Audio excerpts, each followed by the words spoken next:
এই ସୁନ୍ଦର ମୁହୂର୍ତ୍ତ ନିମନ୍ତେ ପ୍ରଭୁ ବିଶେଷ ଗୌରବ ପାଆନ୍ତୁ। ପ୍ରଭୁଙ୍କ ବାକ୍ୟ ଆମମାନଙ୍କର ପ୍ରତ୍ୟେକଙ୍କ ଜୀବନରେ ଗଠନମୂଳକ, ନିଷ୍ଠାଜନକ ଆଉ ଉତ୍ସାହଜନକ ପ୍ରେରଣା ଦିଏ ଏବଂ ପ୍ରଭୁଙ୍କ ବାକ୍ୟ ଆମମାନଙ୍କୁ ଆତ୍ମିକ ଜୀବନରେ ବଢ଼ିବା ନିମନ୍ତେ ସାହାଯ୍ୟ କରେ। ଏ ବିଷୟ ଆମେ ସମସ୍ତେ ଜାଣିଛୁ। କାର୍ଯ୍ୟକାରୀମାନେ ହୁଅନ୍ତୁ ବା ବିଶ୍ୱାସୀମାନେ ହୁଅନ୍ତୁ, ଈଶ୍ୱରଙ୍କ ବାକ୍ୟ ପ୍ରତ୍ୟେକଙ୍କ ପାଇଁ ଆବଶ୍ୟକ ରହିଛି ଆଉ ଈଶ୍ୱରଙ୍କ ବାକ୍ୟ ଅତି ଗୁରୁତ୍ୱପୂର୍ଣ୍ଣ। ପ୍ରଭୁଙ୍କର ପ୍ରିୟ ଦାସ ପ୍ରେରିତ ପାଉଲ ତାଙ୍କର ସେବା କାର୍ଯ୍ୟ ମଧ୍ୟରେ ନୂତନ ନିୟମରେ ଯେତେ ଚିଠାଉ ଲେଖିଛନ୍ତି ମଣ୍ଡଳୀମାନଙ୍କୁ ଏବଂ ବ୍ୟକ୍ତିଗତ ଭାବରେ ସେହି ସମସ୍ତ ପତ୍ରମାନଙ୍କରେ ଯେଉଁ ଗୁରୁତ୍ୱପୂର୍ଣ୍ଣ ଈଶ୍ୱରଙ୍କ ବାକ୍ୟର ପ୍ରକାଶ୍ୟ ଜ୍ଞାନ ଆତ୍ମାଙ୍କର ପ୍ରଭାବ ଦ୍ୱାରା ସେ ପ୍ରତ୍ୟେକ ବିଶ୍ୱାସୀମାନଙ୍କ ନିମନ୍ତେ ଏବଂ ଖ୍ରୀଷ୍ଟୀୟ ସେବା କାର୍ଯ୍ୟରେ ଜଡ଼ିତ କାର୍ଯ୍ୟକାରୀମାନଙ୍କ ନିମନ୍ତେ ପ୍ରକାଶ କରିଛନ୍ତି, ସେଗୁଡ଼ାକ ବହୁତ ଲାଭଦାୟକ, ଗୁରୁତ୍ୱପୂର୍ଣ୍ଣ ଏବଂ ଗଠନମୂଳକ। ଯଦି ଆମେ ଦେଖିବା ଈଶ୍ୱରଙ୍କ ବାକ୍ୟ କରନ୍ତୀୟ ମଣ୍ଡଳୀକୁ ପାଉଲଙ୍କର ଦ୍ୱିତୀୟ ପତ୍ର ଶେଷ ପର୍ବ 13 ପର୍ବକୁ ଆମେ ଯିବା। ଆଉ 13 ପର୍ବରେ ସେ 10 ପଦରେ ଗୋଟିଏ ଗୁରୁତ୍ୱପୂର୍ଣ୍ଣ ବିଷୟ ଏଇଠି ପ୍ରକାଶ କରୁଛନ୍ତି ମଣ୍ଡଳୀକୁ। ଏଥି ନିମନ୍ତେ ଅନୁପସ୍ଥିତ ହୋଇ ମୁଁ ଏସବୁ ଲେଖୁଅଛି, ଯେପରି ଉପସ୍ଥିତ ହୋଇ ପ୍ରଭୁ ମୋତେ ଯେଉଁ ଅଧିକାର ଭଗ୍ନ କରିବା ନିମନ୍ତେ ନ ଦେଇ ଗଠନ କରିବା ନିମନ୍ତେ ଦେଇଅଛନ୍ତି, ସେ ଅଧିକାର ଅନୁସାରେ କଠୋର ବ୍ୟବହାର କରିବାକୁ ମୋତେ ନ ହୁଏ। ପ୍ରଭୁଙ୍କର ଦତ୍ତ ଅଧିକାର। ପ୍ରଭୁଙ୍କର ପ୍ରିୟ ଦାସ ପ୍ରେରିତ ପାଉଲ, ସାଧୁ ପାଉଲ ତାଙ୍କ ଜୀବନରେ ଯେତେବେଳେ ପ୍ରଭୁଙ୍କର ଆହ୍ୱାନ ସେ ଅନୁଭବ କଲେ ବା ପ୍ରଭୁ ଆହ୍ୱାନ ସେ ପାଇଲେ ଦମେଶକ ପଥରେ, ଆଉ ତାପରେ ତାଙ୍କ ବ୍ୟକ୍ତିଗତ ଜୀବନରେ ପ୍ରଭୁଙ୍କର ଯେଉଁ ଅନୁଗ୍ରହ ସେ ପାଇଲେ, ଏକ ମଣ୍ଡଳୀର ତାଡ଼ନାକାରୀ ଯିଏକି ପ୍ରଭୁଙ୍କର ବାକ୍ୟ ଏବଂ ସୁସମାଚାର ନେଇ ଜଣେ ପ୍ରେରିତ ହୋଇ ଆଦ୍ୟ ମଣ୍ଡଳୀର ଗଠନ କାର୍ଯ୍ୟରେ, ମଣ୍ଡଳୀ ବୃଦ୍ଧି କାର୍ଯ୍ୟରେ ଏବଂ ତତ୍ସଙ୍ଗେ ସଙ୍ଗେ ବିଭିନ୍ନ ଜାଗାରେ ମଧ୍ୟପ୍ରାଚ୍ୟ ଏବଂ ୟୁରୋପ ଦେଶରେ ସୁସମାଚାର ପ୍ରଚାର କରିବାରେ ପ୍ରଭୁ ଯେ ତାଙ୍କୁ ବ୍ୟବହାର କରୁଥିଲେ ନମ୍ରତାର ସହିତ, ଦୁଃଖ, କଷ୍ଟ, ଅପମାନ, ନିନ୍ଦା, ତାଡ଼ନା ଭିତରେ ସେ ତାଙ୍କର ବ୍ୟକ୍ତିଗତ ଜୀବନରେ ପ୍ରଭୁଙ୍କ ସହିତ ତାଙ୍କର ଯେଉଁ ସମ୍ପର୍କ, ଅନୁଭବ, ପବିତ୍ର ଆତ୍ମାଙ୍କର ଅଭିଷେକ ଦ୍ୱାରା ଆଉ ଚାଳନା, ପ୍ରେରଣା, ନିର୍ଦ୍ଦେଶ ଦ୍ୱାରା ସେ ଯାହା ବି ପ୍ରଭୁଙ୍କଠାରୁ ପାଇଥିଲେ ତାକୁ ସେ ଆପଣଙ୍କ ପାଇଁ, ମୋ ପାଇଁ ବିଶ୍ୱାସୀ ହିସାବରେ ମଣ୍ଡଳୀ ଗଠନ ନିମନ୍ତେ ଏବଂ ପ୍ରଭୁଙ୍କର ସେବା କାର୍ଯ୍ୟକୁ ତ୍ୱରାନ୍ୱିତ କରିବା ନିମନ୍ତେ ଯେଉଁ ସମସ୍ତ ଆବଶ୍ୟକ ବିଷୟ ବାକ୍ୟରେ ସେ ପ୍ରକାଶ କରିଛନ୍ତି, ଆତ୍ମାଙ୍କର ସଂକଳ୍ପ, ପରମେଶ୍ୱରଙ୍କର ସଂକଳ୍ପ ଆତ୍ମାଙ୍କର ଚାଳନା ଦ୍ୱାରା ତାହା ଆଜି ମଧ୍ୟ ତାଜା ହେଇକି ରହିଅଛି। ଆପଣ ଆଉ ମୁଁ ଆଜି ମଧ୍ୟ ତାହା ପଢ଼ିଲେ ସେ ବାକ୍ୟ ଗୁଡ଼ାକ ଆମ କଥା କୁହେ ଏବଂ ଯଦି ଆମେ ତାକୁ ବ୍ୟକ୍ତିଗତ ଜୀବନରେ କାର୍ଯ୍ୟକାରୀ କରିବା, ବିଶେଷ କରି ନମ୍ରତାର ସହିତ ମୁଁ ଏକ କ୍ଷୁଦ୍ର ସେବକ, ଅନେକ ମୋର ପ୍ରିୟ କାର୍ଯ୍ୟକାରୀ ଭାଇ ଭଉଣୀମାନେ ଯେଉଁମାନେ କି ମୋ ଭଳିଆ କିଛି ନା କିଛି କ୍ଷେତ୍ରରେ ପ୍ରଭୁ ତାଙ୍କୁ ବ୍ୟବହାର କରୁଛନ୍ତି, ଆହ୍ୱାନ ଅନୁଯାୟୀ ମଣ୍ଡଳୀର ଭାର ଦେଇଛନ୍ତି ବା ସୁସମାଚାର ପ୍ରଚାରର ଭାର ଦେଇଛନ୍ତି ବା ମଣ୍ଡଳୀ ଗଠନ, ଶିକ୍ଷା, ପ୍ରଚାର, ପରାମର୍ଶ, ଉପଦେଶ, ସେବା ଏ ଯେଉଁ ଭାର ଦେଇଛନ୍ତି କାର୍ଯ୍ୟକାରୀମାନଙ୍କୁ, ସେ କାର୍ଯ୍ୟକାରୀ ବନ୍ଧୁମାନଙ୍କ ନିମନ୍ତେ ଏଇଟା ଅତି ଗୁରୁତ୍ୱପୂର୍ଣ୍ଣ ବିଷୟ ଆପଣଙ୍କ ପାଇଁ, ମୋ ପାଇଁ। ଲେଖାଯାଇଛି, ପ୍ରଭୁ ମୋତେ ଯେଉଁ ଅଧିକାର ଭଗ୍ନ କରିବାକୁ ନ ଦେଇ ଗଠନ କରିବା ନିମନ୍ତେ ଦେଇଅଛନ୍ତି। ଦୁଇଟା ବିଷୟ। ପ୍ରଭୁଙ୍କର ପ୍ରିୟ ଦାସ ପାଉଲ, ସାଧୁ ପାଉଲ ବା ପ୍ରେରିତ ପାଉଲଙ୍କୁ ଅଧିକାର ଦେଇଥିଲେ। କ'ଣ ସେ ଅଧିକାର? ପ୍ରେରିତିକ ଅଧିକାର, ଏକ ପ୍ରଭୁଙ୍କର ସେବକ ହେବାର ଅଧିକାର। ଯେକୌଣସି ପାଳକ, ପ୍ରଚାରକ, ସେବା କାର୍ଯ୍ୟ କରୁଥିବା ବା ଏକ ପଦବୀରେ ରହିକି ଗୁରୁତ୍ୱପୂର୍ଣ୍ଣ ଭାର ତୁଲାଉଥିବା ପ୍ରଭୁଙ୍କ ଦାସମାନେ କ୍ଷୁଦ୍ର ହୁଅନ୍ତୁ ବା ବଡ଼ ହୁଅନ୍ତୁ, ଆହ୍ୱାନପ୍ରାପ୍ତ ବ୍ୟକ୍ତି ପ୍ରଭୁଙ୍କଠାରୁ ଏକ ଅଧିକାର ପାଇକି କାର୍ଯ୍ୟ କରେ। ଯଦି ଆହ୍ୱାନପ୍ରାପ୍ତ ବ୍ୟକ୍ତି ପାଖରେ ପ୍ରଭୁଙ୍କର ଅଧିକାର ନାହିଁ ତାହେଲେ ସେ ଆହ୍ୱାନ ପାଇନାହିଁ। ଯେଉଁ ଆହ୍ୱାନ ସେ ପାଇନାହିଁ ସେ ଆହ୍ୱାନରେ ଯଦି ସେ କାର୍ଯ୍ୟ କରିବ ତାହେଲେ ପ୍ରଭୁଙ୍କର କାର୍ଯ୍ୟ ବୃଦ୍ଧି ପାଇବା ଜାଗାରେ ପ୍ରଭୁଙ୍କର କାର୍ଯ୍ୟରେ ବାଧା ଆସେ। ଏଥିପାଇଁ ପ୍ରଭୁଙ୍କର ଦାସ କହୁଛନ୍ତି ମୋତେ ଅଧିକାର ଦିଆଯାଇଛି, ମୁଁ ସେ ଅଧିକାର ନେଇକି ଭଗ୍ନ କରିପାରିବି ଏବଂ ମୁଁ ସେ ଅଧିକାର ନେଇକି ଗଠନ କରିପାରିବି। ପାଉଲ କେଉଁ ବିଷୟକୁ ଗୁରୁତ୍ୱ ଦେଉଥିଲେ? ସେ କାହା ଜୀବନରେ ବାଧା ସୃଷ୍ଟି କରିବା ପାଇଁ, କାହା ନିମନ୍ତେ ଏକ ବାଧାଜନକ ବିଷୟ ସୃଷ୍ଟି କରିବା ପାଇଁ ସେ କେବେ ମଧ୍ୟ ନିଜର ସେବା କାର୍ଯ୍ୟକୁ ବ୍ୟବହାର କରିନାହାନ୍ତି। ସ୍ୱାର୍ଥପର ଭାବରେ ବା ଈର୍ଷାଗତ ଭାବରେ, ସମାଲୋଚନାମୂଳକ ବା କୌଣସି ଲୋକର ଅଗ୍ରଗତିରେ ବାଧା ବା ମଣ୍ଡଳୀର ବଢ଼ିବାରେ ବାଧା, କୌଣସି ବିଶ୍ୱାସୀ କି କୌଣସି କାର୍ଯ୍ୟକାରୀ ବନ୍ଧୁମାନଙ୍କର, ସେବକମାନଙ୍କର କାର୍ଯ୍ୟରେ ବାଧା, এই ବିଷୟ ପାଉଲ ଅତି ପ୍ରାଞ୍ଜଳ କହୁଛନ୍ତି ମୋତେ ଭଗ୍ନ କରିବା ପ୍ରଭୁ ଦେଇନାହାନ୍ତି ଅଧିକାର, ମୁଁ ଭଗ୍ନ କରିପାରିବି। ସେ କହୁଛନ୍ତି କଠୋର ବ୍ୟବହାର କରିବାକୁ ନ ହୁଏ, ତାର ଅର୍ଥ ସେ କଠୋର ବ୍ୟବହାର ମଧ୍ୟ କରିପାରିବି ଜଣେ ପ୍ରଭୁ ଦାସ ହିସାବରେ, ସଂଶୋଧନ କରିବା ପାଇଁ, ପରିଷ୍କାର କରିବା ପାଇଁ, ଗଠନ କରିବା ପାଇଁ କଠୋର ବ୍ୟବହାର ମଧ୍ୟ କରିପାରିବେ। ସେ ଯେତେବେଳେ ଦ୍ୱିତୀୟ ତିମୋଥୀ 4 ପର୍ବରେ ତିମୋଥୀଙ୍କୁ ଲେଖୁଛନ୍ତି, ସେ କହୁଛନ୍ତି ଧମକ ଉତ୍ସାହ ଦାନ କର, ସୁସମାଚାରର ସେବକ ବା ସୁସମାଚାର ପ୍ରଚାରକର କାର୍ଯ୍ୟ ସାଧନ କର। ଏବଂ ପ୍ରାରମ୍ଭରେ କହୁଛନ୍ତି ଦ୍ୱିତୀୟ ତିମୋଥୀ 4 ପର୍ବର ପ୍ରାରମ୍ଭରେ ବାକ୍ୟ ପ୍ରଚାର କର, ଆଉ ଧମକ ଉତ୍ସାହ ଦାନ କର, ଅନୁଯୋଗ କର। ସୋ ଏଇଟା ଜଣେ ପ୍ରଭୁଙ୍କର ପ୍ରକୃତ ଆହ୍ୱାନପ୍ରାପ୍ତ ଦାସଙ୍କର ସ୍ୱଭାବ, ଆହ୍ୱାନ ଏବଂ ପ୍ରଭୁଙ୍କର ସ୍ୱଭାବ ତା ଭିତରେ ଏଗୁଡ଼ା ଥାଏ, ଯେଉଁଟାକି ଗଠନମୂଳକ ସେବା କାର୍ଯ୍ୟ କୁହାଯାଏ। ପାଉଲ କହିଲେ ମୁଁ ଗଠନ କରିବା ନିମନ୍ତେ ମୋତେ ପ୍ରଭୁ ଅଧିକାର ଦେଇଛନ୍ତି। একথা স্পষ্ট ଆପଣ ଆଉ ମୁଁ ଆଜି ବୁଝିବା ଦରକାର, ମୋର ଭାଇ ଭଉଣୀମାନେ ଯେଉଁମାନେ ପ୍ରଭୁଙ୍କ ସେବା କାର୍ଯ୍ୟରେ ଆମେ ଅଛୁ। ଆମେ ଏକ କ୍ଷେତ୍ରରେ କାମ କରୁଛୁ, କ୍ଷେତ କେତେ ବଡ଼, ମଣ୍ଡଳୀ କେତେ ବଡ଼ ବା ବିଭିନ୍ନ ସଭା ସମିତିମାନଙ୍କରେ ଆମମାନେ କଥା କହୁଛୁ, ସେଟା କେତେ ବଡ଼ ଗେଦରିଂ, କେତେ ଲୋକ ଜମା ହେଇଛନ୍ତି, କି ରକମ ଆୟୋଜନ କରାଯାଇଛି, ସେଇଟା ବଡ଼ ପ୍ରଶ୍ନ ନୁହେଁ।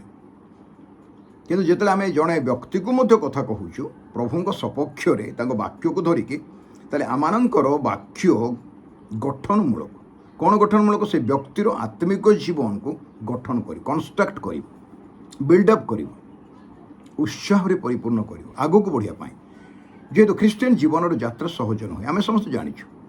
ଆଉ ପ୍ରଭୁଙ୍କର କାର୍ଯ୍ୟକାରୀମାନଙ୍କ ନିମନ୍ତେ ତ ଆଦ୍ୟ ମଣ୍ଡଳୀରୁ ଆଜି ପର୍ଯ୍ୟନ୍ତ 2000 ବର୍ଷ ଉପରେ ହେଲା, ବାଧା ଭିତରେ ହିଁ ପ୍ରଭୁଙ୍କ ଲୋକମାନେ କାମ କରନ୍ତି। ଯଦି ଆମେ କିଏ ଭାବୁଛୁ ଆମମାନଙ୍କର ଜୀବନ ଯାତ୍ରା ବା ଆମମାନଙ୍କର ସେବା କାର୍ଯ୍ୟ ସହଜରେ ହେବ, ସବୁ ସୁବିଧା ଥିଲେ ହେବ, ସେଇଟା ଆମମାନଙ୍କର ବୁଝିବା ଆଉ ଭାବିବାଟା ଭୁଲ। ଆପଣ ଜଣକୁ ମଧ୍ୟ ଦେଖାଇ ପାରିବେନି, ନୂତନ ନିୟମରେ କୁହନ୍ତୁ, ପୁରାତନ ନିୟମରେ କୁହନ୍ତୁ, ସେବା କାର୍ଯ୍ୟରେ ପ୍ରଭୁଙ୍କ ଦାସମାନେ, ଭବିଷ୍ୟତବକ୍ତାମାନେ, ପ୍ରେରିତମାନେ, ଯାଜକମାନେ, ରାଜାମାନେ ଏବଂ ପ୍ରଭୁଙ୍କର କାର୍ଯ୍ୟକାରୀମାନେ, ପ୍ରଚାରକ ପାଳକମାନେ କି ଭବିଷ୍ୟତବକ୍ତାମାନେ, ଶିକ୍ଷକମାନେ, ଯେଉଁମାନେ ପ୍ରକୃତରେ ପ୍ରଭୁଙ୍କର ଆହ୍ୱାନ ପାଇକି କାମ କରୁଥିଲେ, ସେମାନଙ୍କ ଜୀବନ ସରଳ ସହଜ ନଥିଲା।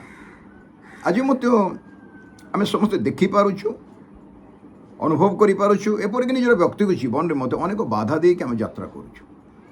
କିନ୍ତୁ ଏହି ସମସ୍ତ ବାଧା ଭିତରେ ବା ପ୍ରତିକୂଳ ପରିବେଶ ଭିତରେ ଆପଣଙ୍କର ମୋର କର୍ତ୍ତବ୍ୟ, ଆଟମୋଷ୍ଟ ରେସ୍ପନ୍ସିବିଲିଟି ଆଉ ଡ୍ୟୁଟି ଟୁ କନଷ୍ଟ୍ରକ୍ଟ ସମ୍ବଡି, ଜଣକୁ ଗଠନ କରିବା ପାଇଁ, ଭାଙ୍ଗିଥିବା ବିଷୟକୁ ଯୋଡ଼ିବା ପାଇଁ, ସଧମ ସଳିତା ଲିଭି ଯାଉଥିଲେ ତେଲ ପକାଇ ତାକୁ ଜଳାଇବା ପାଇଁ, ଯେଉଁ ଛେଚାନଳ ଭଗ୍ନ ଅବସ୍ଥାରେ ଅଛି ବା ଭାଙ୍ଗି ଯାଉଛି, ତାକୁ ଯୋଡ଼ାଯୋଡ଼ି କରିକି ଯେପରିକି ଆହୁରି ତାକୁ ଠିଆ କରିବା ପାଇଁ ଆମମାନେ ଉତ୍ସାହ ଦେଇପାରିବା।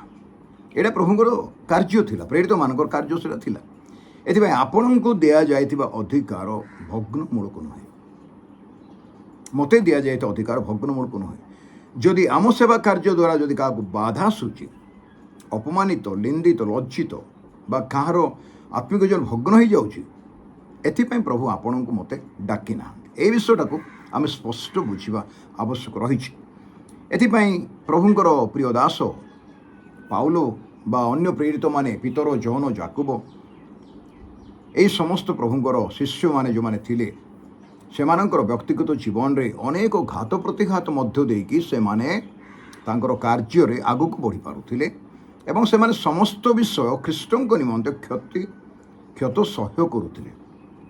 ସେଇଟା ନୀତିଦିନିଆ କୃଷ ବହନ କରିବାର ଜୀବନ ଏକ କାର୍ଯ୍ୟକାରୀ, କେବଳ କାର୍ଯ୍ୟକାରୀ ନୁହେଁ, ସେଟା ସମସ୍ତଙ୍କ ପାଇଁ, କିନ୍ତୁ ବିଶେଷ କରି କାର୍ଯ୍ୟକାରୀମାନେ ଯେତେବେଳେ ସେମାନେ ଏକ ତ୍ୟାଗ ଜୀବନ, ଉତ୍ସର୍ଗୀକୃତ ଜୀବନ, ଏକ ସମର୍ପଣ ଜୀବନ କାଟିବେ, ଜୀବନଟା ସହଜ ହେବ ନାହିଁ। ଏଥିପାଇଁ এই ଖ୍ରୀଷ୍ଟୀୟ ଜୀବନର ସେବା କାର୍ଯ୍ୟର ଯାତ୍ରା ପଥରେ ଯେଉଁ ଅଧିକାର ଆମେ ପାଇଛୁ ପ୍ରଭୁଙ୍କର ଆହ୍ୱାନ ଦ୍ୱାରା, ସେହି ଅଧିକାର ଗଠନମୂଳକ ଅଧିକାର, ଭଗ୍ନମୂଳକ ଅଧିକାର ନୁହେଁ। ହଁ, ପ୍ରଭୁଙ୍କର ବାକ୍ୟ ପ୍ରମାଣେ ଅଧିକାରଯୁକ୍ତ ସେବା କାର୍ଯ୍ୟରେ ଆପଣ ଭଗ୍ନ ମଧ୍ୟ କରିପାରିବେ, କିନ୍ତୁ ସେଥିପାଇଁ ପ୍ରଭୁ ଆପଣଙ୍କୁ ଡାକି ନାହାନ୍ତି। ଯେହେତୁ କ୍ରୁଶରେ ସମସ୍ତ ବିଷୟର ହିସାବ ତୁଟି ଯାଇଛି, ତାର ପ୍ରକୃତ ଗଭୀର ଗୁରୁତ୍ୱପୂର୍ଣ୍ଣ ରହସ୍ୟ, ପୁରାତନ ନିୟମ କଥା ଅଲଗା ଥିଲା, ନୂତନ ନିୟମରେ ଯେହେତୁ ଅନୁଗ୍ରହ ପ୍ରାପ୍ତ ହୋଇଥିବା ଯୋଗୁଁ ସମସ୍ତ ବିଷୟ ନିମନ୍ତେ କାଲବରୀ କ୍ରୁଶରେ ସମ୍ପୂର୍ଣ୍ଣ ପେମେଣ୍ଟ ହୋଇଯାଇଛି ବା ହିସାବ କିତାବ ଆପଣଙ୍କର ମୋର ପ୍ରିୟତମ ପ୍ରଭୁ ଖ୍ରୀଷ୍ଟ ତୁଟେଇ ଦେଇଛନ୍ତି। ଏଥିପାଇଁ ମୋର ଅତି ପ୍ରିୟ ବିଶ୍ୱାସୀ ବନ୍ଧୁମାନେ, କେବଳ ଜଣେ କାର୍ଯ୍ୟକାରୀ ପାଇଁ ଲେଖାଯାଇଛି ସେ କଥା ନୁହେଁ, ବିଶ୍ୱାସୀମାନଙ୍କ ପାଇଁ ବି ଲେଖାଯାଇଛି ଯେ ବିଶ୍ୱାସୀମାନେ ମଧ୍ୟ ମଣ୍ଡଳୀରେ ପରସ୍ପର ପ୍ରତି ଉତ୍ସାହ ଦେଇକି ଗଠନମୂଳକ କାର୍ଯ୍ୟରେ ମଣ୍ଡଳୀରେ ଏବଂ ମଣ୍ଡଳୀର କର୍ମକର୍ତ୍ତାମାନଙ୍କୁ, ପାଳକ, ପ୍ରଚାରକ, ଶିକ୍ଷକମାନଙ୍କୁ ବା ପ୍ରେରିତ ଭାବବାଦୀମାନଙ୍କୁ କୁହନ୍ତୁ, ଯେକୌଣସି ପୋଜିସନରେ ଯିଏ ମଣ୍ଡଳୀ ରହିଛି ସେମାନଙ୍କୁ ମଧ୍ୟ ସେମାନେ ପ୍ରାର୍ଥନା ଦ୍ୱାରା, ଉତ୍ସାହ ଦ୍ୱାରା ସାହାଯ୍ୟ କରିପାରିବେ। ଏହି ବିଷୟ ଅତି ଗୁରୁତ୍ୱପୂର୍ଣ୍ଣ। ସେଥିପାଇଁ ଆମେ ଯଦି ଦେଖିବା ପ୍ରଭୁଙ୍କର ବାକ୍ୟରେ, ଈଶ୍ୱରଙ୍କ ବାକ୍ୟ ଅତି ଗୁରୁତ୍ୱପୂର୍ଣ୍ଣ। ଏଇ ଯେଉଁ ସେବା କାର୍ଯ୍ୟର ଭାର ଆମେ ପାଇଛୁ ତାହା ପ୍ରକୃତରେ ପରୀକ୍ଷା ସିଦ୍ଧ କାର୍ଯ୍ୟକାରୀ ନିମନ୍ତେ ଏକ ଗୁରୁତ୍ୱପୂର୍ଣ୍ଣ ବିଷୟଟେ। ପରୀକ୍ଷା ସିଦ୍ଧ କାର୍ଯ୍ୟକାରୀ, ତେବେ ଆମର କାର୍ଯ୍ୟ ଏକ ପରୀକ୍ଷା ଦେଇଯିବ। ଯଦି ଆମେ ନିଜେ ବ୍ୟକ୍ତିଗତ ଜୀବନରେ ଗୋଟେ ପରୀକ୍ଷା ଦ୍ୱାରା ଯାଇକି ପରୀକ୍ଷା ସିଦ୍ଧ ହୋଇଯାଇଛୁ ବା ସେହି ପରୀକ୍ଷାରେ ଆମେ ଉତ୍ତୀର୍ଣ୍ଣ ଲାଭ କରିଛୁ, ତାହେଲେ ଆମମାନଙ୍କର କାର୍ଯ୍ୟ ମଧ୍ୟ ସେହି ପ୍ରକାର ପରୀକ୍ଷା ସିଦ୍ଧ କାର୍ଯ୍ୟ ହେବ।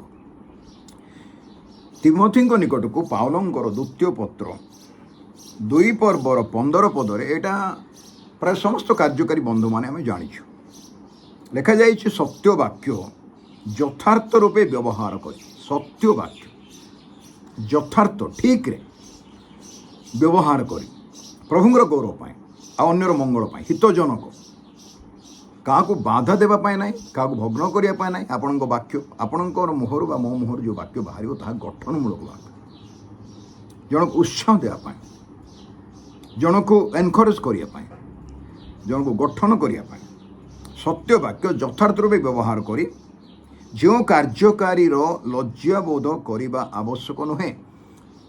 ଆମେ ଜାଣିଛୁ ଅନେକ ସମୟରେ କାର୍ଯ୍ୟକାରୀମାନେ ଲଜ୍ଜିତ ହୁଅନ୍ତି। କାହିଁକି ଲଜ୍ଜିତ ହୁଅନ୍ତି?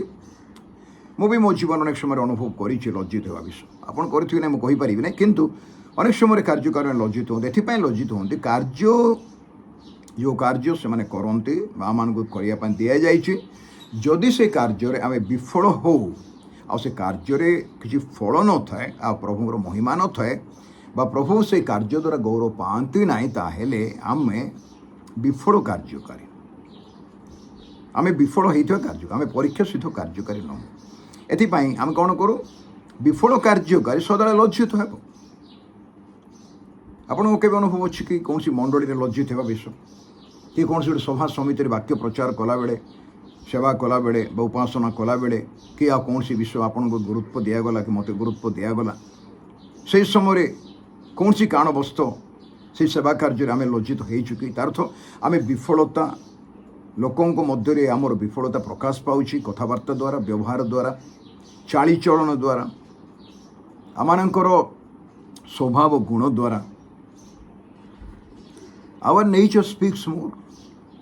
ଆମେ ଯେତେ କହୁ ତାଠୁ ଅଧିକ ଆମର କଥା, ଭାଷା, ଉଚ୍ଚାରଣ, ଏମାନଙ୍କ ସ୍ୱଭାବ ଗୁଣ, ଆଚରଣ, ଆମମାନଙ୍କର ବଡି ଲାଙ୍ଗୁଏଜ, ଆମମାନଙ୍କର ସମାଲୋଚନାମୂଳକ ଜଜମେଣ୍ଟମୂଳକ ବା ବିଚାରମୂଳକ କଥାବାର୍ତ୍ତା ଗୁଡ଼ାକ କ'ଣ କରେ, ଆମକୁ ଲଜ୍ଜିତ କରେ। ଲୋକମାନେ ସାମ୍ନାରେ କିଛି କୁହନ୍ତି ନାହିଁ, କିନ୍ତୁ ପରେ ସେମାନେ ସମାଲୋଚନା କରନ୍ତି। ସେ ବକ୍ତା ଏମିତି କହିଲେ, ସେ ବକ୍ତା ସେମିତି କହିଲେ, ସେ ପ୍ରଭୁଙ୍କ ଦାସ ଏମିତି କହିଲେ, ସେ ପାଳ କେମିତି କହିଲେ, ଏଇଟା ଲୋକମାନେ ସମାଲୋଚନା କରନ୍ତି। ଆମକୁ ମୁହଁରେ ପ୍ରଭୁଙ୍କ ଲୋକ ବୋଲି ହୁଏତ କେହି କିଛି କହିବେ ନାହିଁ, କିନ୍ତୁ ପର ମୁହୂର୍ତ୍ତରେ ଆପଣ ସମାଲୋଚିତ ହେବା। ଏଥିପାଇଁ ସେ କ'ଣ କହିଲେ, ଲଜ୍ଜାବୋଧ କରିବା ଆବଶ୍ୟକ ନୁହେଁ। ତାହାପରେ ଯେ ଲଜ୍ଜାବୋଧ କରିବ ନାହିଁ ବା ଲଜ୍ଜାବୋଧ ହେବ ନାହିଁ ବା ଲଜ୍ଜିତ ହେବ ନାହିଁ, ଏପରିକି ପ୍ରଭୁ ମଧ୍ୟ କହିଛନ୍ତି ତାଙ୍କ ବାକ୍ୟରେ, ଆମେ ତୁମକୁ ଲଜ୍ଜିତ ହେବା ପାଇଁ ଦେବା ନାହିଁ, ଆମେ ବିଶ୍ୱାସମାନ ହେବା ପାଇଁ ଦେବା ନାହିଁ। ଯଦି ଆହ୍ୱାନକୁ ଆମେ ଠିକ୍ରେ ବୁଝି ଯଦି କାର୍ଯ୍ୟ କରୁ, ତାହେଲେ ଆମେ ଲଜ୍ଜିତ ହେବା ନାହିଁ କି ବିଶ୍ୱାସମାନ ହେବା ନାହିଁ।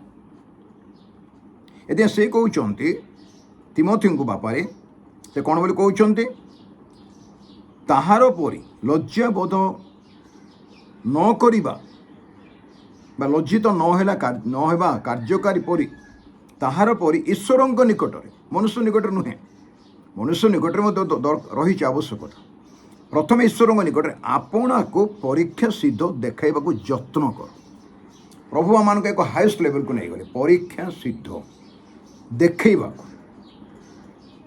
ପବ୍ଲିକ୍ ସାମ୍ନାରେ ଆମେ ଠିଆ ହେଇଛୁ, ଗୋଟେ ଜନଗହଳି ମଧ୍ୟରେ ଠିଆ ହେଇଛୁ, ଗୋଟେ ମଣ୍ଡଳୀର ବେଦୀରେ ଠିଆ ହେଇଛୁ ଏକ କାର୍ଯ୍ୟକାରୀ ହିସାବରେ।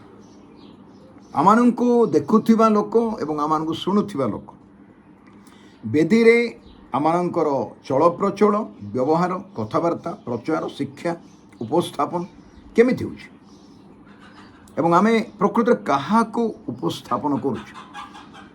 ଆମର ଜ୍ଞାନ ନା ବ୍ୟକ୍ତିତ୍ୱ ନା ଆଉ କେଉଁ ବିଷୟ ନା ଆମର ବିଶ୍ୱାସ କରୁଥିବା ଡକ୍ଟ୍ରିନ୍, କେଉଁ ବିଷୟକୁ ଆମେ ଗୁରୁତ୍ୱ ଦେଉ? ଆମେ କ'ଣ କରିବା? ଈଶ୍ୱରଙ୍କ ନିକଟରେ ଆପଣଙ୍କୁ ପରୀକ୍ଷା ସିଦ୍ଧ ଦେଖାଇବା। ଯେହେତୁ ଆମମାନେ, ଆପଣ ଆଉ ମୁଁ ପ୍ରଭୁଙ୍କ ସପକ୍ଷରେ ଠିଆ ହୋଇ, ପରିବାର ଭିତରେ କୁହନ୍ତୁ, ମଣ୍ଡଳୀ ଭିତରେ କୁହନ୍ତୁ, ଜଣେ ବ୍ୟକ୍ତିଗତ ଜଣେ ଲୋକଙ୍କ ସମ୍ମୁଖରେ କୁହନ୍ତୁ ବା ଗୋଟେ ବିରାଟ ସମ୍ମିଳନୀରେ କୁହନ୍ତୁ, ଗୋଟେ ମିଟିଂରେ କୁହନ୍ତୁ, ସମାଗମ କୁହନ୍ତୁ, ଆମେ ପ୍ରଭୁଙ୍କ ସପକ୍ଷରେ କଥା କହୁଥିବା ଯୋଗୁଁ ଆମମାନଙ୍କର ସେବା କାର୍ଯ୍ୟ, ଆମମାନଙ୍କର ପ୍ରଚାର ଆଉ ଶିକ୍ଷା ପରୀକ୍ଷା ସିଦ୍ଧ ହେବା ଆବଶ୍ୟକ। କାହା ସମ୍ମୁଖରେ? ପ୍ରଭୁଙ୍କ ସମ୍ମୁଖରେ। ଆଉ ଯଦି ପ୍ରଭୁଙ୍କ ସମ୍ମୁଖରେ ଆମମାନଙ୍କର ଶିକ୍ଷା ପରୀକ୍ଷା ସିଦ୍ଧ, ଉତ୍ତମ, ଗଠନମୂଳକ, ଉତ୍ସାହଜନକ, ଶାନ୍ତିଦାୟକ, ତାହେଲେ ତାହା ମଧ୍ୟ ଆମମାନଙ୍କୁ ଲୋକମାନଙ୍କ ସମ୍ମୁଖରେ ମଧ୍ୟ ପରୀକ୍ଷା ସିଦ୍ଧ ହେବା ପାଇଁ ସାହାଯ୍ୟ କରିବ। ଏଥିପାଇଁ ଏ ବିଷୟଟାକୁ ଆମେ ଅତି ଗୁରୁତ୍ୱ ଦେବା। 14 ପଦରେ କ'ଣ ଲେଖାଯାଇଛି? ଆଉ ଗୋଟେ କଥା ଦେଖନ୍ତୁ, ଏଇ ଯେଉଁ 15 ପଦ ଆମେ ଦେଖିଲୁ, 14 ପଦଟି ଉପରକୁ ଆମେ ଯେଉଁ ଯିବା, ଲେଖାଯାଇଛି, ଏଇ ସମସ୍ତ କଥା ସ୍ମରଣ କରାଇ ଶ୍ରୋତାମାନଙ୍କର ଅହିତକର ଓ ବିନାଶଜନକ ବାଗ୍ଯୁଦ୍ଧ ନ କରିବାକୁ ସେମାନଙ୍କୁ ପ୍ରଭୁଙ୍କ ସାକ୍ଷାତରେ ଦୃଢ଼ ଆଜ୍ଞା ଦିଅ। ଅହିତକର କାହାର? ଶ୍ରୋତାମାନଙ୍କର।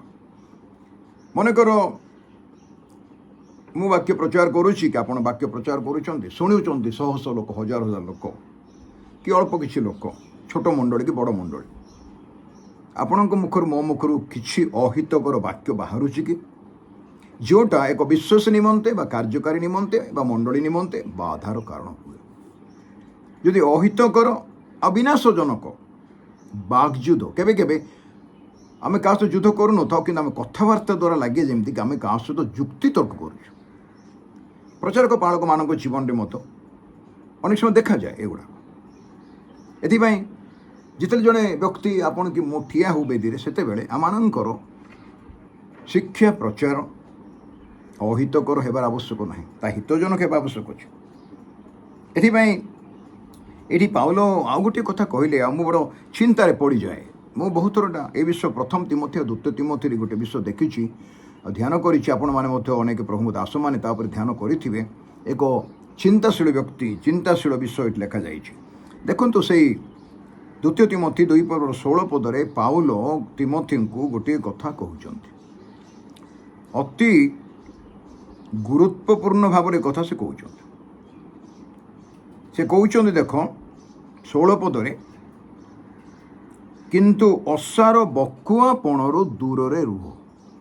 ଏ ଯେଉଁ ବକୁଆପଣ ବୋଲି ଓଡ଼ିଆ ବାଇବେଲ ଅନୁବାଦ ହେଇଛି।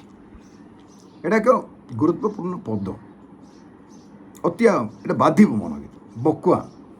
ବକୁଆପଣ, ଯିଏ ଲୋକଟା ବକ୍ ହେଉଥିବ, ଅଦରକାରୀ ବିଷୟରେ କଥାବାର୍ତ୍ତା ବହୁତ କରୁଥିବ, ଯେଉଁଟା ପ୍ରଭୁଙ୍କ ଲୋକମାନଙ୍କ ସମ୍ମୁଖରେ ଉପସ୍ଥାପନ କରିବାର ଦରକାର ନଥିବ, ସେମିତି ବିଷୟ ବହୁତ ଗୁଡ଼ିଏ ବିଷୟ ବେଦରେ କହୁଥିବ, ଅଦରକାରୀ ଜ୍ଞାନର ମସ୍ତିଷ୍କଗତ ଜ୍ଞାନର ଉପସ୍ଥାପନା। ଏବେ ପାଉଲ କହିଲେ ତିମୋଥୀଙ୍କ ବାବାରେ ଅସାର ବକୁଆପଣରୁ ଦୂର ରୁହ, କାରଣ ଯେଉଁମାନେ ସେଥିରେ ଲିପ୍ତ ହେବେ, ଅଦରକାରୀ କଥା ଯେଉଁମାନେ ବେଦୀରେ କହିବେ ପ୍ରଭୁଙ୍କ ସମ୍ମୁଖରେ, ମଣ୍ଡଳୀରେ କୁହନ୍ତୁ, ସଭା ସମିତିମାନଙ୍କରେ କୁହନ୍ତୁ, କୌଣସି ପାରିବାରିକ ପ୍ରାର୍ଥନାରେ କୁହନ୍ତୁ କି ସମାଗମରେ କୁହନ୍ତୁ, ଯେଉଁମାନେ ସେଥିରେ ଲିପ୍ତ ହେବେ ସେମାନେ ଅଧର୍ମରେ ଅଧିକ ଅଧିକ ବୃଦ୍ଧି ପାଇବେ। ନିଜ ପାଇଁ ଅଧର୍ମ ଡିପୋଜିଟ୍ କରୁଛନ୍ତି। ସେମାନେ ଅଦରକାରୀ କଥାବାର୍ତ୍ତା କରିବା ଦ୍ୱାରା ସେମାନେ ଅଧର୍ମକୁ ନିଜ ଖାତାରେ ଡିପୋଜିଟ୍ କରୁଛନ୍ତି। ଏବଂ ଲେଖାଯାଇଛି, ଆଉ ସେମାନଙ୍କର କଥା ପଚା ଘା ପରି ଖାଇଯିବ ବୋଲି ଲେଖା। ପଚା ଘା, କେମିତି ଶବ୍ଦ ବ୍ୟବହାର କରାଯାଇଛି? ପଚା ଘା ପରି ଖାଇଯିବ। ମୋର ପ୍ରିୟ ଭାଇ ଭଉଣୀମାନେ, নম্রতার সহিত ମୋର ପ୍ରିୟ କାର୍ଯ୍ୟକାରୀ ମୋ ସହିତ ଯେଉଁମାନେ ବାମାନେ ଯେଉଁମାନେ ବିଭିନ୍ନ ଜାଗାରେ ଦୃଶ୍ୟ ଅଦୃଶ୍ୟରେ ସେବା କାର୍ଯ୍ୟ କରୁଛୁ, ଅଳ୍ପ ବହୁତ ଗାଁ ଗହଳିମାନଙ୍କରେ ବା ଯେକୌଣସି ଜାଗାରେ ଆପଣଙ୍କୁ ପ୍ରଭୁ ରଖିଛନ୍ତି, ମୋତେ ରଖିଛନ୍ତି, ଆମେ କାର୍ଯ୍ୟ କରୁଛୁ। ଆପଣଙ୍କୁ ମୁଁ ଜାଣିନାହିଁ, ଆପଣ ମୋତେ ଜାଣିନାହାନ୍ତି, କିନ୍ତୁ ଆମମାନଙ୍କର କଥାବାର୍ତ୍ତା କ'ଣ ଅହିତକର କି ବିନାଶଜନକ କି ପଚା ଘା ପରି ଗନ୍ଧୁଛି କି ରକ୍ତ ଏବଂ ପସ୍ ସଢ଼ି ଯାଇଛି କି ଆମେ କ'ଣ ଅସାର ବକୁଆପଣ କରୁଛୁ କି ଲୋକମାନେ ଆମକୁ ସେଇ ପ୍ରକାର ନଜର ଦେଖୁଛନ୍ତି କି? ଏଇଟା ଗୋଟେ ଚିନ୍ତାର ବିଷୟ, ଏଇଟା ତ ଭାବିବାର ବିଷୟ। ଏଥିପାଇଁ ଯେତେବେଳେ ଆମେ କଥା କହୁ, ପ୍ରଭୁ ଚାହାନ୍ତି ଆମମାନଙ୍କୁ ଆମମାନେ ଗଠନମୂଳକ କଥା କହିବା। ଆପଣ ମୁଁ ଯଦି ଗଠନମୂଳକ କଥା କହିବା, ତାହା ଅନ୍ୟକୁ ଗଠନ। ଭଗ୍ନମୂଳକ କଥା କହିଲେ ଗୋଟେ ଲୋକ ନିରାଶ ହତାଶ ହେଇକିରି ଉତ୍ସାହ ନ ପାଇକି ସେ ସେବା କାର୍ଯ୍ୟରୁ ଘରକୁ ଫେରିବ ଏବଂ ସେ ଆମମାନଙ୍କୁ ଭୁଲ ମଧ୍ୟ ବୁଝିବ। ପ୍ରଥମ ତିମୋଥୀରେ ମଧ୍ୟ ସେ ଗୋଟିଏ କଥା ସେ କହିଛନ୍ତି, ଯେଉଁଟାକି ଆପଣଙ୍କୁ ମୋତେ ମାନିବା ପାଇଁ ପଡ଼ିବ। ସେଟା କ'ଣ? 6 ପର୍ବ, ପ୍ରଥମ ତିମୋଥୀ 6 ପର୍ବର 20 ପଦ। ହେ ତିମୋଥୀ, ତୁମଠାରେ ଯାହା ସମର୍ପିତ ହୋଇଅଛି ଯୁବା ପ୍ରଚାରକମାନଙ୍କୁ ତାହା ରକ୍ଷା କର। ଅସାର ବକୁଆପଣ ଓ ତଥାକଥିତ ଜ୍ଞାନର ଯୁକ୍ତି ତର୍କରୁ ବିମୁଖ ହୁଅ। ଯେଉଁ ପ୍ରଚାରରେ ଯୁକ୍ତି ତର୍କ ଥିବ, ଆର୍ଗୁମେଣ୍ଟସ୍, ଯେଉଁ ପ୍ରଚାର ଯେଉଁ ଶିକ୍ଷାରେ ଯୁକ୍ତି ତର୍କ ବାହାରିବ, ଯେଉଁଟାକି ବାଇବେଲ କମ୍ପ୍ଲିଟଲି ମନା କରୁଛି ଯୁକ୍ତି ତର୍କ କରିବା ପାଇଁ। ଆମକୁ ବାଇବେଲକୁ ଈଶ୍ୱରଙ୍କ ବାକ୍ୟ ବୋଲେ 100% ବିଶ୍ୱାସ କରିବାକୁ ପଡ଼ିବ, 99% ନାହିଁ। କାହିଁକି ଅନେକ ପ୍ରଚାରକ ପାଳକ ଭାଇମାନେ ଅଛୁ ଯେଉଁମାନେ କି ବାଇବେଲରେ ଭୁଲ ଖୋଜୁଛୁ, ଭୁଲ ଦେଖୁଛୁ। ପ୍ରଭୁ ଏମିତି କରିଥିଲେ ହେଇଥାନ୍ତା, ସେମିତି କରିଥିଲେ ହେଇଥାନ୍ତା, ଏମିତି ଲେଖିଥିଲେ ହେଇଥାନ୍ତା, ୟାର ଅରିଜିନାଲ ଅର୍ଥ ଏଇଟା ନାହିଁ ସେଇଟା। ଠିକ୍ ଅଛି, ଅନୁବାଦ ହେଇଛି ବାଇବେଲ ହିବ୍ରୁ ଗ୍ରୀକରୁ ଆରାମିକ ଭାଷାରୁ ଅନୁବାଦ, ଅରିଜିନାଲ ଲାଙ୍ଗୁଏଜରୁ। ସେଇ ଶବ୍ଦ ସେଇ ପଦ ଗୁଡ଼ାକ ତ ଅନ୍ୟ ଭାଷାରେ ଅନୁବାଦିକାରମାନେ ପାଇନାହାନ୍ତି, ତାକୁ ଠିକ୍ ହେଲା ଭଳିଆ କିଛି ବିଷୟ ଲେଖିଛନ୍ତି। ତାର ଅର୍ଥ ଏଇଟା ନୁହେଁ ଈଶ୍ୱରଙ୍କ ବାକ୍ୟ ଭୁଲ। କିନ୍ତୁ ସ୍ୱୟଂ ପ୍ରଭୁ କହିଛନ୍ତି, ଏକଥା ମନେ ରଖିବା, ଯେତେବେଳେ ଆମେ ବାକ୍ୟ ପ୍ରଚାର କରୁ ସ୍ୱୟଂ ପ୍ରଭୁ ଏକଥା କହିଛନ୍ତି, ଆକାଶମଣ୍ଡଳ ଲୋପ ପାଇବ, ପୃଥିବୀ ଲୋପ ପାଇବ, ଈଶ୍ୱରଙ୍କ ବାକ୍ୟର ବିନ୍ଦୁ କି ମାତ୍ରା ମଧ୍ୟ ଲୋପ ପାଇବ। ଏଇଟା ପ୍ରଭୁ କହିଛନ୍ତି। ଏଟା ଆପଣ କି ମୁଁ ଈଶ୍ୱରଙ୍କ ବାକ୍ୟକୁ ସଂଶୋଧନ କରିବା, ଭୁଲ ଖୋଜିବା, ଭୁଲ ଦେଖାଇବା, ଏମିତି ହେଇଥିଲେ ହେଇଥାନ୍ତା, ସେମିତି ହେଇଥିଲେ ହେଇଥାନ୍ତା, କାହିଁକି ଲେଖାଗଲା, ଏ ଯେଉଁ କ୍ୱେଶ୍ଚିନ୍ ଗୁଡ଼ାକ ଆମେ କରୁ, ସେଇଟା ଆମମାନଙ୍କର ଆକ୍ଚୁଆଲି ଅଜ୍ଞାନତାର ପରିଚୟ। ଯଦି କେଉଁଠି କ'ଣ ଅନୁବାଦରେ ଭୁଲ ହେଇଛି ବା ଠିକ୍ ଶବ୍ଦ ଲେଖାଯାଏନି, ସେଇଟା ଅଲଗା କଥା। କିନ୍ତୁ ଈଶ୍ୱରଙ୍କ ବାକ୍ୟକୁ ଧରି ଯୁକ୍ତିତର୍କ କରିବାଟା ପ୍ରଭୁଙ୍କ ବାକ୍ୟ କେବେ ମଧ୍ୟ ଗ୍ରହଣ କରେ ନାହିଁ। ଏଥିରେ ସେ ପ୍ରଥମ ତିମୋଥୀରେ ମଧ୍ୟ ଲେଖିଲେ 6 ପର୍ବର 2 ପଦରେ ଅସାର ବକୁଆପଣ, ଏବଂ 2 ତିମୋଥୀରେ ମଧ୍ୟ ଯେତେବେଳେ ସେ ଲେଖୁଛନ୍ତି ସେଇଠି ମଧ୍ୟ 2 ପର୍ବରେ ଯେ ଲେଖୁଛନ୍ତି 16 ପଦରେ ଅସାର ବକୁଆପଣ। ଏବଂ ଅସାର ବକୁଆପଣ ଅଦରକାରୀ କଥାବାର୍ତ୍ତା ଦ୍ୱାରା ବା ଅଦରକାରୀ ଶିକ୍ଷା ବେଦୀରେ ଦେବା ଦ୍ୱାରା ତାହା ପଚା ଘା ପରି ପଚିକି ଦୁର୍ଗନ୍ଧ। ଏ ବିଷୟରେ ଆପଣ ମୁଁ ଅତି ସାବଧାନ ହେବା ପାଇଁ ପଡ଼ିବ। आमने प्रभु को वाक्य उपस्थापन करने तो घंटा घंटा समय कर सरब ना तेरे मु मार्केट जिनस आणिक कहीं खाइबा देवी लोक निजे प्रस्तुत कर विश्व तो मुझे ठीक पहुँचे पारुनि लोक पाखे ताले मु अन्य विश्व आणिकी अखाद्य आणिकी कहीं परिशिबी से बेदी रे प्रभु लोक मान निकट से कौन बोली कहते मोर प्रिय भाई भणी मैंने यहाँ अति गुरुत्वपूर्ण विषय जदि आम प्रकृत भाव में गठनमूलक सेवा कार्य निजर आह्वान को बुझी करुचु ताहले आमे तांको निमंते कर्तांको निमंते व्यवहार योग्य समादर पात्र हेबा व्यवहार योग्य पात्र आ प्रभु आमको स्नेह करेंगे ये द्वितीय तिमोथी जो आम पढ़ुचु 2 पर्व में आम ता देखा पारिबा देखो दयाक मो सहित 21 पद द्वितीय तिमोथीर 2 पर्व 21 पद लिखाई अति सुंदर कथा अतएव जदि कहीं से समस्त ये काठ पात्र माटी पात्र सुना पात्र रूपा पात्र कथा लिखाई ऊपर 20 पदरे किंतु ताकू पाउल आउट आगे नहीं कहते एक व्यवहार योग्य पात्र केमती होगा दरकार से कहते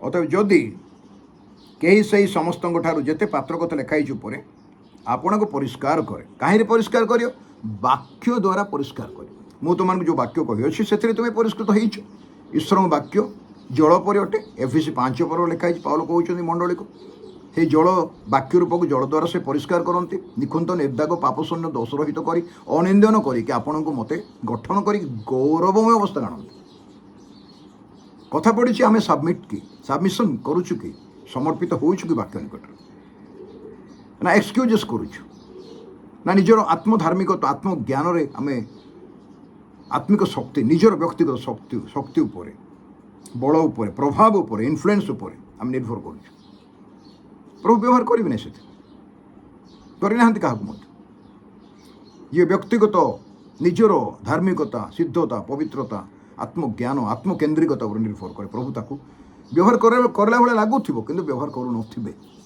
फलप्रद हुए ना से डाल तो बहुत थाए फल किसी न थाए ये जो लिखा जाइए आप देखिपुंट ताहा अति गुरुत्वपूर्ण 21 पद मु पढ़ुली अतएव जदि कहीं से समस्त सुनार पात्र रूपार पात्र काठर पात्र माटर पात्र विभिन्न पात्र जो अच्छी जहाँ को आम व्यवहार करूँ से समस्त आपन को परिष्कार करे क्या द्वारा ईश्वर वाक्य द्वारा ताहेले से पवित्रकृत कर्तांकर व्यवहार पाई उपयुक्त समस्त उत्तम कार्य निमंते प्रस्तुत एक समादर पात्र हेब कौन लिखाई जे परिष्कार कर निजको प्रत्येक दिन वाक्य द्वारा जो कार्यकारी निजको वाक्य द्वारा परिष्कार तार तो निजे परिष्कृत होकर अन्य को वाक्य देव आ निजे प्रस्तुत न थे अन्य को प्रस्तुत करने चेष्टा करवा व्यक्ति अपरिष्कार रही था आत्मिक जीवन में बढ़िया सुट बुट तो पिंधा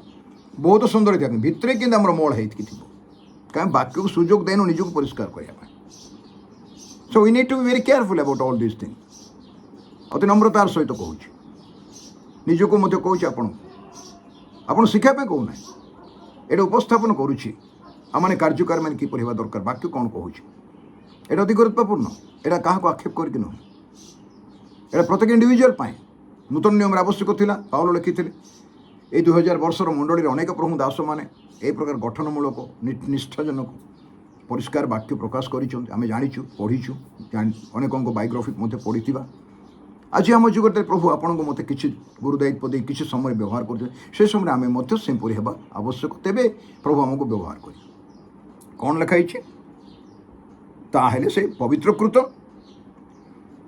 कर्तांकर व्यवहार निमंते उपयुक्त एवं उत्तम कार्य निमंते प्रस्तुत पवित्रकृत उपयुक्त आ प्रस्तुत कार्यकारी जी कि परीक्षा सिद्ध कार्यकारी यहाँ अति गुरुत्वपूर्ण मोर प्रिय प्रभुंकर सेवक वृंद मोर भाई भणी मैंने ये विषयटा को आम ध्यान देवा क्या तो मु नुहे ख्रीष्ट मु नुहे ख्रीष्ट पावल भाषा बाप्तिज जो कहले मु ह्रास हेबी से वृद्धि पाइबी आम जीवन ख्रीष्ट increase we must decrease candle जड़ी के लिभिला भाया ସରିଯିବାକୁ ପଡ଼ିବ, ଆଲୋକ ଦେବାକୁ ପଡ଼ିବ, ଅନ୍ୟର ଉପକାର ନିମନ୍ତେ ପଛକୁ ଠିଆ ହେବାକୁ ପଡ଼ିବ, ଆଗ ଧାଡ଼ିରେ ଲାଇନ୍ ପଛ ଧାଡ଼ିକୁ ଆସିବାକୁ ପଡ଼ିବ। ନିଜକୁ ଉପସ୍ଥାପନ କରିବାର ବିଷୟ ନାହିଁ, ପ୍ରଭୁ ଯୀଶୁ ଖ୍ରୀଷ୍ଟଙ୍କୁ ଉପସ୍ଥାପନ କରିବା ବିଷୟ। এই বিষয়টা অতি গুরুত্বপূর্ণ। ଆଉ ଗୋଟେ ଦୁଇଟା ପଦ ମୁଁ ପଢ଼ିକି ଶେଷ କରିଦେଉଛି। ଏଥିପାଇଁ କର୍ତ୍ତାଙ୍କର ବ୍ୟବହାର ଯୋଗ୍ୟ ସମାଧାନ ପାତ୍ର ହେବା ଆମମାନଙ୍କ ନିମନ୍ତେ ଅତି ଆବଶ୍ୟକ। ତାହା କିପରି ଆମେ କରିବାକୁ ପାରିବା? ତାହା ଆମେ କରିବାକୁ ପାରିବା ଯଦି ଆମମାନେ ପ୍ରଭୁଙ୍କ ବାକ୍ୟ ଭିତରକୁ ଯିବା। 2 ତିମୋଥୀ 3 ପର୍ବର 14 ପଦକୁ ଯିବା। ସେ ଲେଖାଯାଇଛି, କିନ୍ତୁ ତୁମେ ଯାହା ଯାହା ଶିକ୍ଷା କରିଅଛ ଆଉ ଯେ ସମସ୍ତ ବିଷୟର ନିଶ୍ଚିତ ବୋଧ ପାଇଅଛ ସେ ସବୁରେ ସ୍ଥିର ହୋଇ ରହିଥାଅ।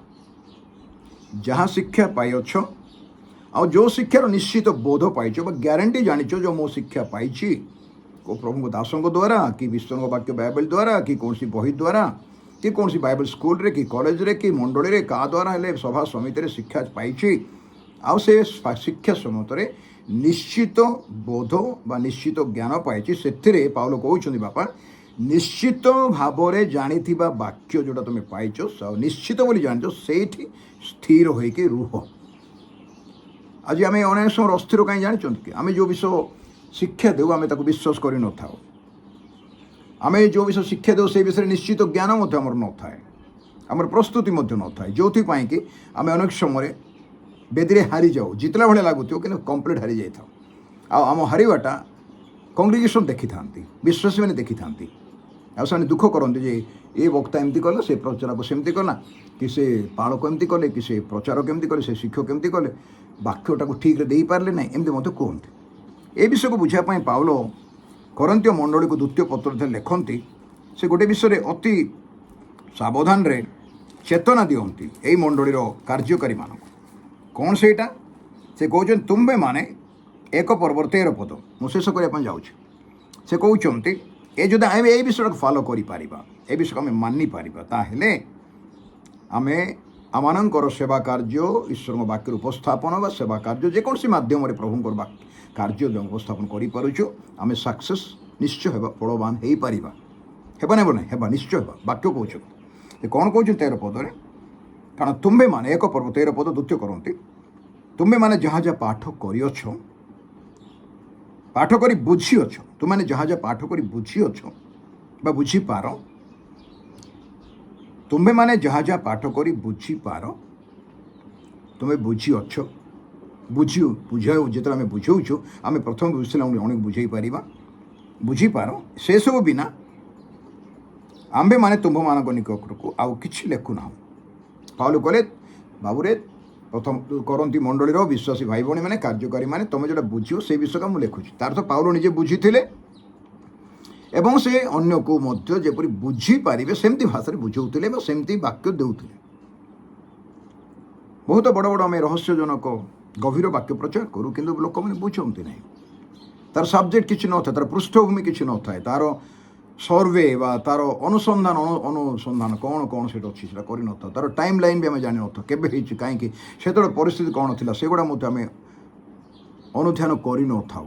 କାହାକୁ ଲକ୍ଷ୍ୟ କରି ଲେଖା ହେଇଛି ସେଇ ବିଷୟର ବ୍ୟାକ୍ଗ୍ରାଉଣ୍ଡ ବି ଆମେ ଜାଣିନଥାଉ। ଈଶ୍ୱରଙ୍କ ବାକ୍ୟ ତ ସବୁ ସମୟରେ, ସବୁ ଟାଇମ୍ରେ, ସବୁ ଜାଗାରେ, ସବୁ ଲୋକଙ୍କ ପାଇଁ ତ ଗୋଟିଏ, ତାକୁ ଆପ୍ଲାଏ କରାଯାଇପାରିବ, କିନ୍ତୁ ତାର ବ୍ୟାକ୍ଗ୍ରାଉଣ୍ଡ ପୃଷ୍ଠଭୂମି ତ ଆମେ ଜାଣିବାକୁ ପଡ଼ିବ। ଏଥିପାଇଁ ସେ ଆଉ ଗୋଟିଏ କଥା କହିଲେ ଶେଷ କରିବା ପୂର୍ବରୁ, ଆଉ ସେଇଟା ଅତି ଗୁରୁତ୍ୱପୂର୍ଣ୍ଣ ବିଷୟ, ଯାହାକି ପ୍ରଭୁଙ୍କ ଦାସ ତାଙ୍କ ଶିକ୍ଷାରେ କ'ଣ ହେଇଛି, ତାଙ୍କ ଶିକ୍ଷାରେ ଅନେକଙ୍କୁ ଉତ୍ସାହିତ କରିଛନ୍ତି ରେକ୍ଟିଫାଏ କରିବା ପାଇଁ, ସଂଶୋଧନ କରିବା ପାଇଁ। ତିମୋଥୀଙ୍କ ନିକଟକୁ ପାଉଲଙ୍କର ପ୍ରଥମ ପତ୍ର 1 ପର୍ବ 7 ପଦରେ ଗୋଟେ କଥା କହିଲେ, ବହୁତ ବାଧିବାର ବିଷୟ, ଆପଣଙ୍କୁ ମୋତେ ବାଧିବ ଏଇଟା ପଢ଼ିଲେ। ସେମାନେ ବ୍ୟବସ୍ଥାର ଅଧ୍ୟାପକ ହେବାକୁ ଇଚ୍ଛା କରନ୍ତି। ଆମେ କିଏ କିଏ ଅଧ୍ୟାପକ, professor, reader, lecturer, teacher, apostle, prophet, pastors ହେବାକୁ ଇଚ୍ଛା କରୁ। ତାର ତ ଏମାନଙ୍କର କାର୍ଯ୍ୟ କ'ଣ? ଲୋକଙ୍କ ପାଖରେ ପ୍ରଭୁ ପାଖରେ ପହଞ୍ଚାଇବା, ସେବା କରିବା ଇଚ୍ଛା କରନ୍ତି।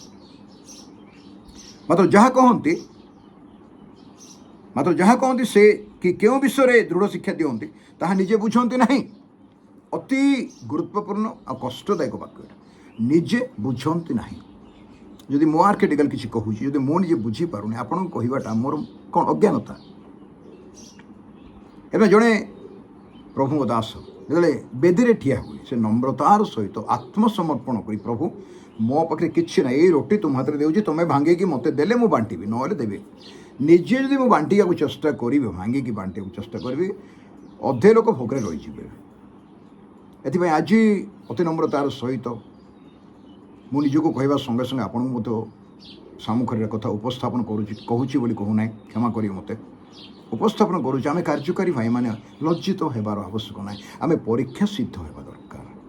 ଆମମାନଙ୍କର ଆଚରଣ, ଆମମାନଙ୍କର ପ୍ରଭୁଙ୍କ ବେଦୀରେ ବ୍ୟବହାର, ଆମମାନଙ୍କର ପ୍ରଚାର, ଆମମାନଙ୍କର ଶିକ୍ଷାରେ କିଛି ଯେଉଁଟା ଦରକାର ନାହିଁ, ସେ ପ୍ରକାର କୌଣସି ବାହ୍ୟ ବିଷୟ ଆଣି ପୂରେଇକି ଆମେ ଲୋକଙ୍କ ପାଖରେ ଉପସ୍ଥାପନ କରିବା ଦ୍ୱାରା ସେମାନେ ଲଜ୍ଜିତ ହୁଅନ୍ତି ନାହିଁ, ଆମେ ଲଜ୍ଜିତ ହଉ। ମୁହଁରେ କିଛି କହିବେ ନାହିଁ, କିନ୍ତୁ ପଛରେ କଥାବାର୍ତ୍ତା କରିବେ। କିନ୍ତୁ ଏହି ସମସ୍ତ ବିଷୟରେ ଯଦି କାର୍ଯ୍ୟକାରୀମାନେ, ଭାଇ ଭଉଣୀମାନେ, ଯେଉଁମାନେ ଆମେ କିଛି ନା କିଛି ଭାର ପାଇଛୁ, ଆହ୍ୱାନ ପ୍ରାପ୍ତ ହେଇଛୁ, ଆମେ ନିଜକୁ ସମର୍ପଣ କରିକି ଏକ ଉପଯୁକ୍ତ ବ୍ୟବହାରଯୋଗ୍ୟ ନମ୍ରତାର ସେବାର କାର୍ଯ୍ୟରେ ପ୍ରଭୁଙ୍କର ବ୍ୟବହାରଯୋଗ୍ୟ ଦାସ ଓ ଦାସୀ ହେଇପାରିବା, ତାହେଲେ ପ୍ରଭୁଙ୍କର ବାକ୍ୟ ପ୍ରମାଣେ ତାଙ୍କ ତାଙ୍କ ରାଜ୍ୟର କାର୍ଯ୍ୟ ଅତି ଶୀଘ୍ର ବୃଦ୍ଧି ପାଇବ। ଯେହେତୁ ପ୍ରଭୁଙ୍କ ରାଜ୍ୟ ସନ୍ନିକଟ, ଆମମାନଙ୍କର ଗୁରୁ ଦାୟିତ୍ୱ ରହିଛି ଆପଣଙ୍କର ମୋର ମଣ୍ଡଳୀକୁ ପ୍ରସ୍ତୁତ କରିବା ପାଇଁ, ନିଜକୁ ପ୍ରସ୍ତୁତ ରଖିବା ସଙ୍ଗେ ସଙ୍ଗେ ମଣ୍ଡଳୀକୁ ପ୍ରସ୍ତୁତ କରିବା ପାଇଁ ଆପଣଙ୍କୁ ମୋତେ ଗୁରୁ ଦାୟିତ୍ୱ ଦିଆଯାଇଛି। ଏଥିପାଇଁ ଆସୁ ଆମମାନେ କାର୍ଯ୍ୟକାରୀର ଅଧିକାରକୁ ଠିକ୍ ରୂପେ ବ୍ୟବହାର କରୁ ଏବଂ ଆମମାନେ ପ୍ରଭୁଙ୍କ ନିକଟରେ ପରୀକ୍ଷା ସିଦ୍ଧ କାର୍ଯ୍ୟକାରୀ ହେଉ ଏବଂ ଆମମାନଙ୍କର ମଣ୍ଡଳୀ ବା ସମାଗମ ସମ୍ମୁଖରେ ମଧ୍ୟ ଲୋକଙ୍କ ଦୃଷ୍ଟିରେ ମଧ୍ୟ ପରୀକ୍ଷା ସିଦ୍ଧ ସେବକ ହେଉ ନମ୍ରତାର ସହିତ। ଆମମାନଙ୍କୁ ନେତୃତ୍ୱ ନେବା ପାଇଁ ପ୍ରଭୁ ଡାକିଛନ୍ତି, କିନ୍ତୁ ତାହା ହେଉଛି ଦାସତ୍ୱର ନେତୃତ୍ୱ, ତାହା ଶାସନ କରିବାର ନେତୃତ୍ୱ ନୁହେଁ। ଏଥିପାଇଁ ଆଜି ଅତି ନମ୍ରତାର ସହିତ ଆସୁ ମାନେ ପ୍ରଭୁଙ୍କ ସମ୍ମୁଖରେ ନିଜକୁ ସମର୍ପଣ କରି ଆଗକୁ ବଢ଼ିବା ଆଉ ତାଙ୍କ ରାଜ୍ୟ ଆଗମନ ପର୍ଯ୍ୟନ୍ତ ବୃଦ୍ଧି ପାଇବ। ପ୍ରଭୁ ସମସ୍ତଙ୍କର ଉପକାର କରନ୍ତୁ। ଧନ୍ୟବାଦ।